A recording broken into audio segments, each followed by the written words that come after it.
മറ്റു പെണ്ണുങ്ങളുമായിട്ടൊന്നും ഇടപെടാൻ സമ്മതിക്കാതെ അവൻ്റെ അമ്മ അടച്ചിട്ട് വളർത്തിയൊരു പയ്യൻ. അവസാനം അവനാണെങ്കിൽ അവൻ്റെ അമ്മയുടെ പ്രായമുള്ള ഒരു പെണ്ണിനെ വളച്ചുകൊണ്ട് വീട്ടിലേക്ക് കയറി വരും.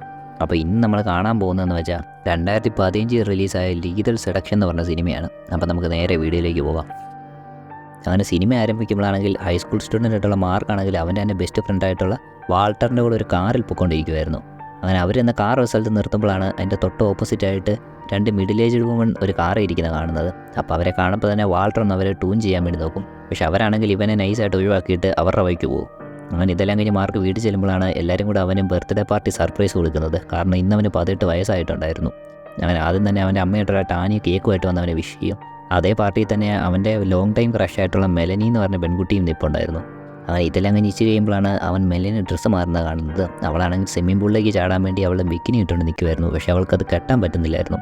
അങ്ങനെ അവനോട് അവൾ ഹെൽപ്പ് ചോദിക്കും. അങ്ങനെ അവൻ ബിക്കിനി കെട്ടി കൊടുക്കാൻ വേണ്ടി ചെല്ലുമ്പോഴാണ് പെട്ടെന്ന് അവൻ്റെ അമ്മ ഇടയ്ക്ക് കയറി വന്നിട്ട് അവൾക്ക് ബിക്കിനി കെട്ടി കൊടുക്കുന്നത്. കാരണം അവൻ്റെ അമ്മയ്ക്കാണെങ്കിൽ ഇവനോട് വളരെ പോസിറ്റീവ്നെസ് ഉള്ള ഒരു ക്യാരക്ടറായിരുന്നു. അങ്ങനെ ഇതെല്ലാം കഴിഞ്ഞ് അവൻ സ്വിമ്മിംഗ് പൂളിൽ ഇരിക്കുമ്പോഴത്തേക്കിനും മെലനീനെ നോക്കിക്കൊണ്ടേയിരിക്കും.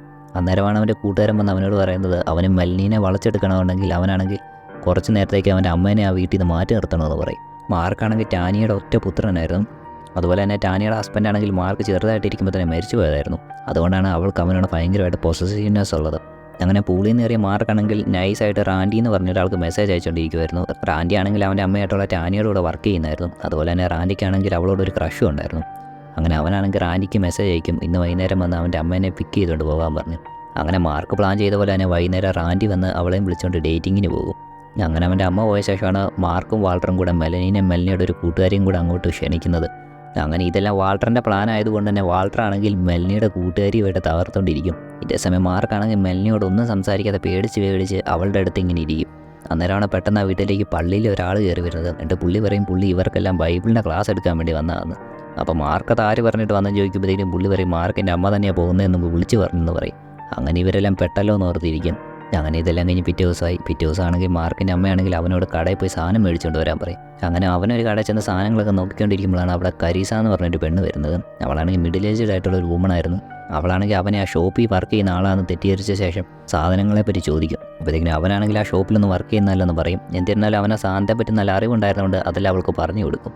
അങ്ങനെ അവളാണെങ്കിൽ ഇവനോട് ടാങ്ക്സ് ഒക്കെ പറഞ്ഞിട്ട് അവളുടെ വഴിക്ക് പോകും. പക്ഷേ ഇവനാണെങ്കിൽ അവളൊരു അട്രാക്ഷൻ തോന്നിയായിരുന്നു. അങ്ങനെ ഇവൻ അവളെ 2 മിനിറ്റ് സൂക്ഷിച്ച് നോക്കിക്കൊണ്ടേയിരിക്കും. അങ്ങനെ ഇതെല്ലാം കഴിഞ്ഞ് അവൻ വെളിയിൽ വരുമ്പോഴാണ് അവിടെ കരീസയാണെങ്കിൽ ഒരു കാർ ഇരിപ്പുണ്ടായിരുന്നു. അത് കഴിഞ്ഞ് കരീസ അവനോട് ചോദിക്കും അവളുടെ വീട്ടിലെ ഷവറിന് കംപ്ലയിൻ്റ് ഉണ്ട്, അതൊന്ന് ശരിയാക്കി തരാമെന്ന്. പക്ഷേ മാർക്കിനാണെങ്കിൽ വീട്ടിൽ ചെന്നിട്ട് അവൻ്റെ അമ്മയെ സഹായിക്കേണ്ടതായിട്ടുണ്ടായിരുന്നു. അതുകൊണ്ട് അവനാണെങ്കിൽ തപ്പി നിൽക്കും. അപ്പോഴത്തേക്കിനും അവളാണ് അവന് പൈസ ഓഫർ ചെയ്യും. അങ്ങനെ അവൻ ഹെൽപ്പ് ചെയ്യാമെന്ന് പറഞ്ഞ് അവളുടെ കൂടെ പോകും. അങ്ങനെ അവളുടെ വീട്ടിൽ ചെന്ന ശേഷമാണെങ്കിൽ അവൻ ആ ഷോറൊക്കെ ശരിയാക്കി കൊടുക്കും. അന്നേരമാണ് പെട്ടെന്ന് കരീസയാണെങ്കിൽ അത് ടെസ്റ്റ് ചെയ്യട്ടെ എന്ന് പറഞ്ഞ് അവളുടെ ഡ്രസ്സെല്ലാം അവർ കുളിക്കാൻ വേണ്ടി കയറുന്നത്. ഇവനാണെങ്കിൽ അത് കാണുമ്പോൾ ഞെട്ടി നിൽക്കും. അന്നേരമാണ് അവൾ അവനോട് ചോദിക്കുന്നത് അവളുടെ കൂടെ കുളിക്കാൻ കൂടുന്നത്. ഇതും കൂടെ കേട്ട് കഴിയുമ്പോൾ അവനാണ് നെർവസ് ആയിട്ടൊന്ന് വിറച്ചൊക്കെ നിൽക്കും. പിന്നീട് അവനാണെങ്കിൽ അവളുടെ കൂടെ കൂടും. അങ്ങനെ കുറേ നേരം ആ വീട്ടിൽ ഇരുന്ന് ബന്ധപ്പെട്ട ശേഷമാണെങ്കിൽ അവൻ തിരിച്ച് വീട്ടിലേക്ക് വരും. അവൻ വീട്ടിൽ വരുമ്പോൾ തന്നെ അവൻ്റെ അമ്മയൊന്ന് അവനെ നോട്ട് ചെയ്യും. കാരണം അവനാണെങ്കിൽ ഭയങ്കര ഹാപ്പി ആയിരുന്നു. ഇതെല്ലാം കഴിഞ്ഞ് അവൻ സ്വിമ്മിംഗ് പൂളിൽ കിടക്കുമ്പോൾ വാൾട്ടറിനോട് നടന്ന കാര്യങ്ങളെല്ലാം പറയും. വാൾട്ടറാണ് അത് കേൾക്കുമ്പോൾ ശരിക്കും അത്ഭുതപ്പെടും. കാരണം അവനത് വിശ്വസിക്കാൻ പോലും വയ്യായിരുന്നു. അങ്ങനെ അന്ന് രാത്രി മാർക്ക് ഒരുങ്ങി നിൽക്കുന്ന കണ്ട അമ്മയാണെങ്കിൽ അവനോട് കാര്യം അന്വേഷിക്കും. ഉടനെ അവൻ പറയും അവൻ ഇന്നൊരു ഡേറ്റിങ്ങിന് പോകാമെന്ന് പറയും. അപ്പോഴത്തേക്കിനും അവൾ ചോദിക്കും ആരാ മെലീസയാണോ ചോദിക്കും. പക്ഷേ ഇവൻ പറയും മെലീസയൊന്നുമല്ല, പുതിയൊരാളാണെന്ന് പറഞ്ഞിട്ട് ഇവൻ ഡേറ്റിങ്ങിലേക്ക് പോകും. അങ്ങനെ അവിടെ ഡേറ്റിങ്ങിന് ഹോട്ടലിൽ ചെന്ന ശേഷമാണെങ്കിൽ മാർക്ക് കരീസയോട് അവൻ ഡെവലപ്പ് ചെയ്ത ആപ്പിനെ പറ്റി പറഞ്ഞുകൊണ്ടിരിക്കുമായിരുന്നു. അങ്ങനെ അവൻ ആപ്പ് കാണിച്ചു കൊടുക്കുമ്പോഴത്തേക്കിന് കരീസ പറയും അവളുടെ ഒരു ഫ്രണ്ട് ഇന്ത്യയിൽ വർക്ക് ചെയ്യുന്നുണ്ട്, ഇത് അവനെ കാണിച്ചു കഴിഞ്ഞാൽ ഇവന് ജോലി കിട്ടുമെന്നൊക്കെ പറയും. അങ്ങനെ ഇതേക്കുമ്പോൾ മാർക്കാണ് വളരെ സന്തോഷമാവും. എന്നിട്ട് അവളോട് ടാങ്ക്സ് പറയുമ്പോഴത്തേക്കും അവൾ പറയും ടാങ്ക്സ് മാത്രം പോരാ, പകരം എന്തെങ്കിലും സ്പെഷ്യലായിട്ട് അവൾക്ക് ചെയ്ത് കൊടുക്കേണ്ടി വരുമെന്ന് പറയും ചെയ്യുന്ന ഹെൽപ്പിനൊക്കെ. അതിനുശേഷം അവളാണെങ്കിൽ അവനോട് വെച്ച് ബാത്റൂമിലേക്ക് പോകാമെന്ന് പറഞ്ഞിട്ട് പോകും. അന്നേരമാണ് പെട്ടെന്ന് അവിടുത്തെ ഒരു സപ്ലയർ വന്ന് അവനോട് പറയുന്നത് അവളുടെ അടുത്തൊന്ന് രക്ഷപ്പെട്ടോളാൻ പറയും. അപ്പോൾ ഇവനെ പുള്ളി എന്നെ ഉദ്ദേശിച്ചൊന്നും പിടി കിട്ടത്തില്ല. ഇവനാണെങ്കിൽ അതെന്തെങ്കിലുമൊക്കെ ആട്ടെ എന്ന് ഓർത്തിരിക്കും. അത് കഴിഞ്ഞ് കരീസ വീണ്ടും തിരിച്ചു വരും. എന്നിട്ട് അന്ന് രാത്രിയാണെങ്കിൽ അവനാണെങ്കിൽ കരീസയോടെ തന്നെ കിടക്കുകയും ചെയ്യും. അങ്ങനെ പിറ്റേ ദിവസം രാവിലെ അവൻ ഭക്ഷണം കഴിച്ചുകൊണ്ടിരിക്കുമ്പോഴാണ് അവൻ്റെ അമ്മയാണെങ്കിൽ അവനെ വഴക്ക് പറഞ്ഞുകൊണ്ടിരിക്കുന്നത്. തലേദിവസം രാത്രി ഫോൺ വിളിച്ചിട്ട് എടുക്കാതിരുന്നതിനെ പറ്റിയൊക്കെ ചോദിച്ച്. അവൻ ആദ്യമായിട്ടായിരുന്നു ഒരു രാത്രി ഫുള്ള് വീട്ടിൽ നിന്ന് മാറി നിന്നതും ഫോൺ എടുക്കായിരുന്നതും. എന്നിട്ട് അവൻ്റെ അമ്മ അവനോട് പറയും അവനാണെങ്കിൽ 2 ദിവസമായിട്ട് പെട്ടെന്ന് സ്വഭാവം മാറിയിട്ടുണ്ടെന്ന് പറയും. പക്ഷെ മാർക്കാണെങ്കിൽ ഇതൊന്നും കേൾക്കാതെ കഴിച്ചുകൊണ്ടേ ഇരിക്കുമായിരുന്നു. അത് കഴിഞ്ഞ് മാർക്ക് ഇറങ്ങി പോകാൻ നേരത്തെ അവൻ്റെ അമ്മ പറയും ഇന്ന് ഡിന്നർ ഉണ്ടാക്കിയിട്ടുണ്ടെന്ന് പറയുമ്പോഴത്തേക്കും അവൻ പറയും ഇന്നേതായാലും വീട്ടിൽ വരാൻ ചാൻസ് ഇല്ലെന്ന് പറയും. അങ്ങനെ മാർക്കാണെങ്കിൽ സ്കൂളിൽ പോകുന്നതിന് പകരം നേരെ പോകുന്നത് കരീസയുടെ അടുത്തേക്കായിരുന്നു. അങ്ങനെ അവിടെ ചെന്ന ശേഷം അവൻ കരീസയോട് ഇത്രയും സ്വത്ത് കിട്ടിയതിനെ പറ്റിയൊക്കെ ചോദിക്കും. അപ്പോഴത്തേക്കിന് കരീസ പറയും അവളുടെ ഭർത്താവ് മരിച്ചു പോയപ്പോൾ ആ സ്വത്തല്ല ഇവൾക്ക് കിട്ടിയതാണെന്നൊക്കെ പറയും. അത് കഴിഞ്ഞ് അവൻ പതിയെ അവൾക്ക് കുറേ ലോഷനൊക്കെ തേച്ച് കൊടുക്കും. പിന്നീട് അവർ തമ്മിൽ വീണ്ടും അവിടെ കിടന്ന് ബന്ധപ്പെടും. അങ്ങനെ ഇതെല്ലാം കഴിഞ്ഞ് മാർക്ക് വീട്ടിൽ വന്ന് കുളിച്ചുകൊണ്ടിരിക്കുമ്പോഴാണ് അവൻ്റെ അമ്മ അവനറിയാതെ വന്ന് അവൻ്റെ ഫോൺ ചെക്ക് ചെയ്യുന്നത്. അന്നേരം അവൾക്ക് പിടികിട്ടും ഇവൻ ഇപ്പോൾ ഡേറ്റ് ചെയ്യുന്ന പെണ്ണിൻ്റെ പേര് കരീസ എന്നാണ്. ഇതേ സമയം നമ്മളെ കരീസനെ കാണിച്ചുകൊണ്ടിരിക്കും. കരീസയാണെങ്കിൽ എന്തോ ഒരു ഗുളിക കഴിച്ചുകൊണ്ടിരിക്കുമായിരുന്നു. അവൾക്ക് പെട്ടെന്ന് മെൻ്റലി എന്തോ ഇഷ്യൂ ഉണ്ടായി. അതിനുശേഷം അവളാണെങ്കിൽ ആ മിറർ ഇടിച്ച് പൊട്ടിക്കുകയും ചെയ്യും. അങ്ങനെ ഒരു ദിവസം രാത്രിയാണ് സർപ്രൈസായിട്ട് കരീസയാണെങ്കിൽ മാർക്കിൻ്റെ വീട്ടിലേക്ക് കയറി വരുന്നത്. അതിനുശേഷം മാർക്കിൻ്റെ ലവറാന്ന് പറഞ്ഞ് അവൻ്റെ അമ്മേനെ പരിചയപ്പെടും. അവൻ്റെ അമ്മയാണ് ഇത് കാണുമ്പോൾ ഞെട്ടിപ്പോവും. കാരണം എന്താണെന്ന് വെച്ചാൽ ഇവർ രണ്ടുപേരും ഒരേ ഏജ് ആയിരുന്നു. അങ്ങനെ വൈകുന്നേരം അവർ ഡിന്നർ കഴിച്ചുകൊണ്ടിരിക്കും. അന്നേരമാണെങ്കിൽ ആ ഡിന്നർ ടേബിളിൽ ഇരിക്കുന്ന അത്രയും പേര് സൈലൻ്റ് ആയിരുന്നു. അങ്ങനെ പതിയെ കരീസയാണെങ്കിൽ സംസാരിച്ചു തുടങ്ങും. അവൾ പറയും മാർക്ക് കണ്ടുപിടിച്ച് അപ്പോൾ അവരെല്ലാവരും കണ്ടായിരുന്നോ ചോദിക്കും. ഇവൻ്റെ ടാലൻറ്റ് വെച്ച് ഇവന് ഡിഗ്രി ചെയ്യേണ്ടി വരത്തില്ല, ഉടനെ തന്നെ എന്തെങ്കിലും ജോബ് കിട്ടി പോകാമെന്നൊക്കെ പറയും. ഇത് കേൾക്കുമ്പോഴത്തേക്കിനും ടാനിയാണെങ്കിൽ ചൂടാവും. അവനെക്കൊണ്ട് ഡിഗ്രി എടുപ്പിക്കണമെന്ന് ഇവളുടെ വലിയ ആഗ്രഹമാണ്, അതിനേതായാലും വിടുമെന്ന് പറയും. അതുപോലെ തന്നെ ഇവരുടെ ഈ റിലേഷൻഷിപ്പ് ഇനി അനുവദിക്കത്തില്ലെന്നും കൂടെ പറയും. അന്നേരമാണ് കരീസൻ തിരിച്ചു പറയുന്നത് അവനിപ്പോൾ കൊച്ചുകുട്ടിയൊന്നുമില്ല, 18 വയസ്സ് കഴിഞ്ഞു, അവൻ്റെ തീരുമാനങ്ങൾ എടുക്കാറായെന്ന് പറയും. ഇത് കേൾക്കുമ്പോൾ ടാനിക്ക് വീണ്ടും ദേഷ്യം വന്നിട്ട് അവളോട് ഇറങ്ങിപ്പോകാൻ പറയും. അങ്ങനെ അവൾ ഇറങ്ങി പോകുമ്പോഴത്തേക്കിനും മാർക്ക് പുറകെ ഓടി ചെന്നിട്ട് അവളോട് സോറിയൊക്കെ പറയും. ഉടനെ അവളാണെങ്കിൽ മാർക്കിനോട് പറയും റിയൽ മെൻ എന്ന് പറഞ്ഞാൽ ഇങ്ങനെ അമ്മ പറയുന്ന കേട്ട് നടക്കത്തില്ല, അവരവരുടെ തീരുമാനം എടുക്കുമെന്ന് പറയും. ഇതേസമയം ടാനിയാണെങ്കിൽ റാൻഡിയോട് പറഞ്ഞുകൊണ്ടിരിക്കുമായിരുന്നു മാർക്ക് തിരിച്ചു വരുമ്പോൾ അവനെ നല്ലത് പറയുന്നുണ്ടെന്നൊക്കെ. അന്നേരമാണ് പെട്ടെന്ന് മാർക്ക് കരീസയുടെ കൂടെ അവളുടെ കാറിൽ പോകുന്നത് കാണുന്നത്. അങ്ങനെ മാർക്കാണെങ്കിൽ കരീസയുടെ കൂടെ അവളുടെ വീട്ടിലേക്ക് ചെല്ലും. അതിനുശേഷം കരീസയാണെങ്കിൽ അവനെ സ്വിമ്മിംഗ് പൂളിൽ കെട്ടിയിട്ട ശേഷം അവനുമായിട്ട് ബന്ധപ്പെട്ടുകൊണ്ടിരിക്കും. ഇതേസമയം ടാനിയാണെങ്കിൽ നെറ്റിലാണെങ്കിൽ കരീസയെ പറ്റി സെർച്ച് ചെയ്തുകൊണ്ടിരിക്കുമായിരുന്നു. അങ്ങനെ നമ്മൾ സെർച്ച് ചെയ്ത് കണ്ടുപിടിക്കും കരീസയുടെ ഹസ്ബൻഡാണെങ്കിൽ ഒരു വെൽത്തി ആയിട്ടുള്ള വൃദ്ധനായിരുന്നെന്ന്. അങ്ങനെ പുള്ളിയാണെങ്കിൽ ഒരു ആക്സിഡൻറ്റ് മരിച്ച ശേഷമാണ് ഇവൾക്ക് ഈ സ്വത്തെല്ലാം കിട്ടിയതെന്ന്. അങ്ങനെ അവളും ഒരു വിധവയാണെന്ന് അറിഞ്ഞു കഴിയുമ്പോഴത്തേക്കും ഇവൾക്ക് ചെറിയൊരു സെൻറ്റിമെൻറ്റ്സ് തോന്നും. അങ്ങനെ ടാനിയാണെങ്കിൽ പിറ്റേ ദിവസം കരീസയുടെ അടുത്തേക്കില്ലും. എൻ്റെ ടാനിയാണെങ്കിൽ കരീസയോട് പറയും വിധവയായതുകൊണ്ട് ഇവൾക്ക് പെട്ടെന്ന് കരീസയുടെ മനസ്സിലാക്കാൻ പറ്റുന്നുണ്ട്. അപ്പം വിധവയായിട്ടിരിക്കുമ്പോൾ ഒരു തോന്നൽ കൊണ്ടാണ് ഇവരുടെ മകൻ്റെ പുറകെ നടക്കുന്നതെന്നൊക്കെ പറയും. അങ്ങനെ കരീസയാണെങ്കിൽ ഇതെല്ലാം കേട്ടിട്ട് ടാനിയനെ ഒഴിവാക്കാൻ വേണ്ടി തിരക്കാന്ന് പറഞ്ഞ് കഥ അടയ്ക്കാൻ തുടങ്ങുമ്പോഴാണ് ടാനിയെ തിരിച്ചു പറയുന്നത് ഒരിക്കലും ഇവളുടെ മകനാണെങ്കിൽ എല്ലാം മനസ്സിലാക്കിയ ശേഷം ഇവൾ ഉപേക്ഷിക്കുമെന്ന് പറയും. പക്ഷേ ഇവളാണെങ്കിൽ നേരെ തിരിച്ച് പറയും ഇവരുടെ മകനാണെങ്കിൽ ഇവളുടെ മാത്രമായിട്ട് മാറുമെന്ന് പറയും. അങ്ങനെ ഇതെല്ലാം കഴിഞ്ഞ് മാർക്കാണെങ്കിൽ കരീസയുടെ വീട്ടിൽ ഇരിക്കുമ്പോൾ കരീസ അവനോട് ചോദിക്കും അവനാണെങ്കിൽ ഇവളുടെ കൂടെ പോകുന്നൂടെയും ചോദിക്കും. അപ്പോഴത്തേക്കിനും അതിവൻ സമ്മതിക്കത്തില്ലായിരുന്നു. കാരണം എന്തെന്ന് വെച്ചാൽ ഇവനായിരുന്നു ഇവൻ്റെ അമ്മയെ സഹായിച്ചുകൊണ്ടൊക്കെ ഇരുന്നത്. കാരണം ഇവൻ്റെ അമ്മയ്ക്ക് എപ്പോഴും ഇവനെ ആവശ്യം വരുമെന്ന് പറയും. അതുപോലെ തന്നെ ഇവനാണെങ്കിൽ തൊട്ടടുത്ത ദിവസങ്ങളിൽ തന്നെ കോളേജിൽ പോയി ചേരാൻ പോകാമെന്ന് പറയും. അപ്പോൾ ഇത് കേൾക്കുമ്പോഴത്തേക്കിനും അവളാണെങ്കിൽ ഒന്ന് അപ്സെറ്റ് ആവും. അതിനുശേഷം അവനോട് തിരിച്ച് വീട്ടിൽ തന്നെ പൊക്കോളാൻ പറയും.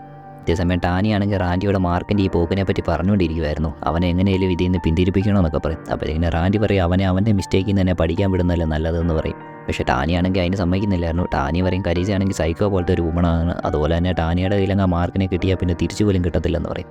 ഉടനെയാണ് റാൻഡി ഒരു ഐഡിയ പറയുന്നത് അങ്ങനെയാണെങ്കിൽ മെലനി എന്ന് പറഞ്ഞ് ഇവനെ ക്രഷ് ഉണ്ടായിരുന്ന പെൺകുട്ടിയെ തിരിച്ച് വിളിക്കാൻ പറയും. ചിലപ്പോൾ അവളെ കാണുമ്പോഴത്തേക്കിനും ഇവൻ്റെ മൈൻഡ് മാറിക്കോളൂ എന്ന് പറയും. അങ്ങനെ ടാനിയാണെങ്കിൽ ഒന്നും നോക്കത്തില്ല, അന്നേരം തന്നെ മെലനീനെ വിളിക്കും.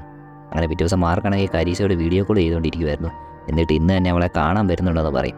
അന്നേരമാണ് പെട്ടെന്ന് അവൻ്റെ അമ്മ വിളിക്കുന്നത്. ഉടനെ അവൻ പോയി നോക്കുമ്പോൾ അവിടുത്തെ മെലനി നിൽക്കുന്നത്. പെട്ടെന്ന് ഇവനാണെങ്കിൽ നെർവസ് ആവും. അതിനുശേഷം പെട്ടെന്ന് ഇവൻ ലാപ്പിന് അങ്ങോട്ട് പോയിട്ട് കരീഷയോട് പറയും ഇന്ന് വരാൻ പറ്റത്തില്ല, നാളെ വരാമെന്ന് പറഞ്ഞിട്ട് ലാപ്പ് ഓഫാക്കും. ഇത് കേട്ട ഉടനെ കരീഷ ദേഷ്യപ്പെട്ട് നിൽക്കും. ഇനി മാർക്കിൻ്റെ അടുത്തേക്ക് വരുവാണെങ്കിൽ മാർക്കും മെലനിയും കൂടി ഒരുമിച്ച് ഭക്ഷണം കഴിക്കാൻ തുടങ്ങുമായിരുന്നു. അവൻ്റെ അമ്മയാണെങ്കിൽ രണ്ടുപേരോടും ഡേറ്റ് ചെയ്യാൻ പൊക്കോളാനും പറയും. അങ്ങനെ അവൻ്റെ അമ്മയുടെ അനുവാദം കൂടെ കിട്ടുകൊണ്ട് രണ്ടുപേരും കൂടെ ഷോപ്പിങ്ങിനൊക്കെ പോയി രാത്രി കറങ്ങി അടിച്ച് നടക്കും. അത് കഴിഞ്ഞ് അവർ ഉമ്മ വെക്കാൻ തുടങ്ങുമ്പോഴാണ് അവിടെ ദൂരെ കാറ് നിന്നും കരീസ ഇതെല്ലാം കണ്ടുകൊണ്ട് നിൽക്കുന്നത്. അങ്ങനെ മാർക്ക് പോയ ശേഷം മെലനി വീട്ടിൽ പോകാൻ വേണ്ടി കാർ ചെന്ന് കയറുമ്പോഴാണ് കാറിൻ്റെ പിൻ സീറ്റിൽ നിന്ന് കരീസ കയറി വരുന്നത്. കരീസയുടെ കയ്യിൽ ഒരു കത്തി ഉണ്ടായിരുന്നു. കരീസയാണെങ്കിൽ അവളെ ഭീഷണിപ്പെടുത്തും. മാർക്കാണെങ്കിൽ അവളുടെ മാത്രമാണ്, അതുകൊണ്ട് തന്നെ ഇനി അവളുടെ പുറകെ നടക്കില്ലെന്ന് പറയും. അങ്ങനെ മെലനിയാണെങ്കിൽ ഇതെല്ലാം കണ്ട് പേടിച്ച് വിളച്ചിരിക്കുമ്പോഴാണ് കരീസ പോകുന്നതിന് തൊട്ട് മുമ്പായിട്ട് അവളുടെ കവിളിൽ ഒരു മുറിവും കൂടെ ഉണ്ടാക്കിയിട്ടിട്ട് പോകുന്നത്. അങ്ങനെ പിറ്റേ ദിവസമാണെങ്കിൽ മാർക്കാണെങ്കിൽ മെലനീനെ വിളിക്കാൻ നോക്കിക്കൊണ്ടിരിക്കുമായിരുന്നു. പക്ഷേ അവളാണെങ്കിൽ ഇവൻ എത്ര വിളിച്ചിട്ടും കോൾ എടുക്കുന്നില്ലായിരുന്നു. ഇനി സ്വിമ്മിംഗ് പൂളിൽ വാൾട്ടറിൻ്റെ കൂടെ കിടക്കുമ്പോഴാണ് മാർക്ക് വാൾട്ടറിനോട് പറയുന്നത് അവനാണെങ്കിൽ കരീസയായിട്ട് ബ്രേക്കപ്പ് ആകാൻ പോവാണ്, അവനിനി മെലനി മതി എന്ന് പറയും. അങ്ങനെ ഇത് കേട്ട വാൾട്ടറിൻ്റെ മനസ്സിലാണ് ലഡ് പൊട്ടും. അവൻ നേരെ കരീസയുടെ വീട്ടിലേക്ക് ചെല്ലും. എന്നിട്ട് അവളോട് പറയും മാർക്കിനാണെങ്കിൽ അവളുമായിട്ട് ബ്രേക്കപ്പ് ചെയ്യാനാണ് ഇപ്പോൾ താല്പര്യമെന്ന് പറയും. അതുകൊണ്ട് വേണമെങ്കിൽ അവന് പകരം ഇവനുമായിട്ട് ഡേറ്റ് ചെയ്തോളാൻ പറയും. അങ്ങനെ കരീസയാണെങ്കിൽ ഈ വാൾട്ടറിൻ്റെ സംസാരത്തിൽ നല്ല ദേഷ്യം വന്നിരിക്കും. അത് കഴിഞ്ഞ് നമ്മളെ കാണിക്കുന്നത് അവൾ ആ സൈഡിലോട്ട് പോയിട്ട് ഒരു കത്തി എടുക്കുന്നതാണ്. അങ്ങനെ ഇതെല്ലാം കഴിഞ്ഞ് മാർക്കാണെങ്കിൽ വീണ്ടും മെലനീനെ വീഡിയോ കോൾ വിളിക്കും. അങ്ങനെ അവളാണെങ്കിൽ മുടി കൊണ്ട് അവളുടെ മുഖം മറച്ചിട്ടേക്കുമായിരുന്നു. എന്നിട്ട് ഇവൻ കോൾ എടുക്കാത്തതിൻ്റെ കാരണം ചോദിക്കുമ്പോഴും അവൾ പറയും ഏതോട്ട് ഇവർ തമ്മിൽ കാണല്, ഇവനുമായിട്ട് ബ്രേക്കപ്പ് പോകാമെന്ന് പറയും.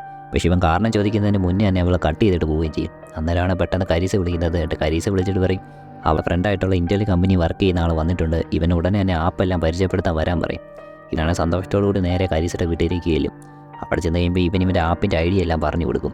അപ്പോൾ കമ്പനിയുടെ എക്സിക്യൂട്ടീവിന് അതെല്ലാം കേട്ട് ഇഷ്ടപ്പെടും. പക്ഷേ പ്രശ്നം എന്തെന്ന് വെച്ചാൽ മറ്റൊരു കമ്പനിയാണെങ്കിൽ ഇതേ സെയിം സാധനം തന്നെ റിലീസ് ചെയ്തായിരുന്നു. അതുകൊണ്ട് തന്നെ ഇവൻ്റെ ഐഡിയ പുതിയൊരു പ്രൊജക്റ്റായിട്ട് ചെയ്യാൻ പറ്റത്തില്ല. പകരമാണെങ്കിൽ ഇവർ ഇൻ്റലിൻ്റെ കമ്പനി തന്നെ പുതിയൊരു ജോബ് ഓഫർ ചെയ്തേക്കാന്ന് പറയും. അങ്ങനെ പുള്ളിയാണെങ്കിൽ പുള്ളിയുടെ കാർഡും കൊടുത്തിട്ട് അങ്ങ് ഇറങ്ങിപ്പോവും. അന്നേരമാണ് കാരിസ മാർക്കിനോട് പറയുന്നത്, ഇനിത്തോട്ട് കോളേജിൽ പോകണ്ടല്ലോ, പുതിയ ജോബ് കിട്ടിയല്ലോ എന്ന് ചോദിക്കും. പക്ഷേ മാർക്കാണെങ്കിൽ പറയും അവനാണെങ്കിൽ ഇൻഡിപെൻഡൻ്റ് ഒരു കമ്പനി തുടങ്ങാൻ ആഗ്രഹം. അതുകൊണ്ട് തന്നെ ഇപ്പോൾ ഒരു ജോബ് വേണ്ട, പകരം കോളേജിൽ പോയിട്ട് ഗ്രാജുവേഷൻ എടുത്തിട്ട് പുതിയൊരു കമ്പനി സ്റ്റാർട്ട് ചെയ്യാമെന്ന് പറയും. അതുപോലെ തന്നെ ഇവിടെ ഇനി വലുതായിട്ട് ഹെൽപ്പ് ചെയ്യേണ്ടിയും വരത്തില്ലെന്ന് പറയും. കരീസയാണ് എല്ലാത്തിനും സമ്മതിക്കും. അതിനുശേഷം മാർക്ക് പോകാൻ തുടങ്ങുമ്പോഴാണ് അവൾ ബോട്ടിലെടുത്ത് അവനെ തലക്കടിക്കുന്നത്. സ്പോട്ടിൽ അവൻ്റെ ബോധം പോകും. രാത്രിയായപ്പോൾ ടാനിയാണെങ്കിൽ അവളുടെ മകനെ കാണാത്തതുകൊണ്ട് പേടിച്ചിരിക്കുമായിരുന്നു. അവൾ കുറേ പ്രാവശ്യം വിളിച്ചിട്ട് അവൻ എടുക്കുന്നില്ലായിരുന്നു. ഉടനെ തന്നെ ടാനിയാണെങ്കിൽ വാൾട്ടറിനെ വിളിക്കും. പക്ഷേ വാൾട്ടറും ഫോൺ എടുക്കുന്നില്ലായിരുന്നു. അതേസമയം മാർക്കിനെ കരീസയാണെങ്കിൽ കെട്ടിയിട്ട് ടോർച്ചർ ചെയ്തുകൊണ്ടിരിക്കുമായിരുന്നു. അത് കഴിഞ്ഞ് മാർക്കിനോട് അവൾ പറയും ഇത് തന്നെയായിരുന്നു അവൾ അവളുടെ എക്സ് ഹസ്ബൻഡിനോടും ചെയ്തെന്ന് പറഞ്ഞ് അവിടെ ഇരിക്കുന്ന ഫയർ പോർക്കർ എടുത്ത് വീണ്ടും അവനെ വേദനിപ്പിച്ചുകൊണ്ടിരിക്കും. അങ്ങനെ പതിയെ മാർക്കിൻ്റെ ബോധം പോയി കഴിയുമ്പോഴാണ് അവൾ പതിയെ മാർക്കിൻ്റെ ഫോൺ എടുത്തിട്ട് ടാനിക്ക് മെസ്സേജ് അയക്കുന്നത് അങ്ങോട്ട് വരാൻ പറഞ്ഞു. അങ്ങനെ ടാനിയാണെങ്കിൽ അവളുടെ മകനെ കാണാൻ വേണ്ടിയിട്ട് കരീസയുടെ അടുത്തേക്ക് വരും. അപ്പോഴത്തേക്കും കരീസ അവളെ അകത്തോട്ട് വിളിച്ച് കെട്ടിയിട്ട് അവളുടെ കയ്യിലേക്ക് ഒരു വിലം കൊടുക്കും. എന്നിട്ട് പറയും ഈ വിലം കിട്ടാലേ മകനെ കാണിക്കത്തുള്ളൂ. അങ്ങനെ വിലം കിട്ടിയ ടാനിയനെ ആണെങ്കിൽ മാർക്കിൻ്റെ അടുത്തേക്ക് വിടും. അതിന് കരീസയാണെങ്കിൽ ടാനിക്കൊരു തോക്ക് കൊടുക്കും. എന്നിട്ട് അവളോട് കരീസ പറയും അവൾ തന്നെയാണ് തീരുമാനിക്കേണ്ടത്, ഒന്നെങ്കിൽ അവൾക്ക് സ്വയം വെടിവെച്ച് മരിക്കാം, ഇല്ല മകനെ കൊല്ലാമെന്ന് പറയും. അങ്ങനെ റൂമിലെ ഹീറ്റ് കൂട്ടി വെച്ച ശേഷം കരീസ ഇറങ്ങിപ്പോവും. ഇതേസമയം റാൻഡി ആണെങ്കിൽ ടാനിയെ വിളിച്ചിട്ട് കിട്ടാത്തതുകൊണ്ട് പേടിച്ചിരിക്കുമായിരുന്നു. പതിയെ റാൻഡി ആണെങ്കിൽ ടാനിയെ അന്വേഷിച്ച് ഇറങ്ങാൻ തുടങ്ങും. അങ്ങനെ ഈ റൂമിലാണെങ്കിൽ ഹീറ്റ് കൂടിക്കൊണ്ടിരിക്കുമായിരുന്നു. മാർക്കാണെങ്കിൽ ബോധം കെട്ട് കിടക്കുവാണ്. ടാനിക്കാണെങ്കിൽ എങ്ങനെയും മകനെ രക്ഷിക്കണമെന്നുണ്ടായിരുന്നു. അങ്ങനെ അവൾക്കാണെങ്കിൽ ഒരു ബുദ്ധി തോന്നും. അങ്ങനെ കരീസ സ്വിമ്മിംഗ് പൂളിൻ്റെ അവിടെ നിൽക്കുമ്പോഴാണ് ഒരു ഗൺഷോട്ട് കേൾക്കുന്നത്. അങ്ങനെ കരീസ വന്ന് നോക്കുമ്പോഴത്തേക്കും അവളെ ടാനിയെ നിലത്ത് കിടക്കുന്ന കാണും. കരീസയാണെങ്കിൽ അവൾ മരിച്ചതെന്ന് ചെക്ക് ചെയ്യാൻ നേരത്താണ് പെട്ടെന്ന് ടാനിയെ കരീസനെ അടിച്ചിടുന്നത്. അതിശയം ടാനിയാണെങ്കിൽ കരീസയുടെ മുഖം കൊണ്ടുവന്ന് അവിടെ ഒരു ഹീറ്റ് ആയിക്കൊണ്ടിരിക്കുന്ന ഒരു സ്ഥലത്തേക്ക് വെക്കും. അങ്ങനെ പതിയെ കരീസയുടെ ബോധം പോയി കഴിയുമ്പോഴത്തേക്കും മാർക്കിനെ രക്ഷിച്ചുകൊണ്ട് ടാനി ഇറങ്ങി വെളിയിലേക്ക് വിടും. അങ്ങനെ ടാനിയും മാർക്കും പതിയെ രക്ഷപ്പെട്ടുകൊണ്ടിരിക്കുമ്പോഴാണ് കരീസ പെട്ടെന്ന് ബോധത്തിൽ നിന്നിട്ട് പുറകെ കൂടെ അവരെ ആക്രമിക്കാൻ വേണ്ടി വരുന്നത്. അങ്ങനെ അവൾ ആക്രമിക്കാൻ തുടങ്ങുന്ന തൊട്ടുമുമ്പാണ് പെട്ടെന്ന് അവളുടെ വയർ പോക്കർ വെച്ച് ആരോ കുത്തുന്നത്. നോക്കുമ്പോൾ അത് റാൻഡി ആയിരുന്നു. റാൻഡി വന്ന് കരീസൊക്കെ വന്നിട്ട് അവരെ രക്ഷിക്കും. അത് കഴിഞ്ഞാണ് അവർ നോക്കുമ്പോഴത്തേക്കും അവിടെ തന്നെ ഒരു വാസ്കറ്റിന് വാൾട്ടറിനെ കാണുന്നത്. അങ്ങനെ അവനെയും രക്ഷിച്ച് അവരെല്ലാം കൂടെ അവിടെ നിന്ന് പോകും. പിന്നീട് നമ്മളെ കാണിക്കുന്ന മാർക്കാണെങ്കിൽ മെലനിയുടെ കൂടെ ദൂരെ ഒരു കോളേജിൽ പഠിക്കാൻ പോകുന്നതാണ്. പ്രാവശ്യം അവൻ്റെ അമ്മയാണെങ്കിൽ അവനെ സന്തോഷത്തോടു കൂടി തന്നെ ദൂരേക്ക് വിടും. അങ്ങനെ മാർക്ക് പോയ ശേഷമാണെങ്കിൽ വാൾട്ടർ ആണെങ്കിൽ അവൻ്റെ പുതിയ ഗേൾ ഫ്രണ്ടിനെ പരിചയപ്പെടുത്താൻ വേണ്ടി ടാനിയുടെ ഒക്കെ അടുത്തേക്ക് വരുന്നത്. അങ്ങനെ ടാനിയ റാൻഡി നോക്കുമ്പം ആ പെണ്ണും കരീസ പോലെ തന്നെ മിഡിൽ ഏജ്ഡ് ആയിട്ട് ഒരു വെൽത്തി ആയിട്ടുള്ള വുമണായിരുന്നു. അങ്ങനെ ഇതോടുകൂടി ആ പടം അവൾ അവസാനിക്കും.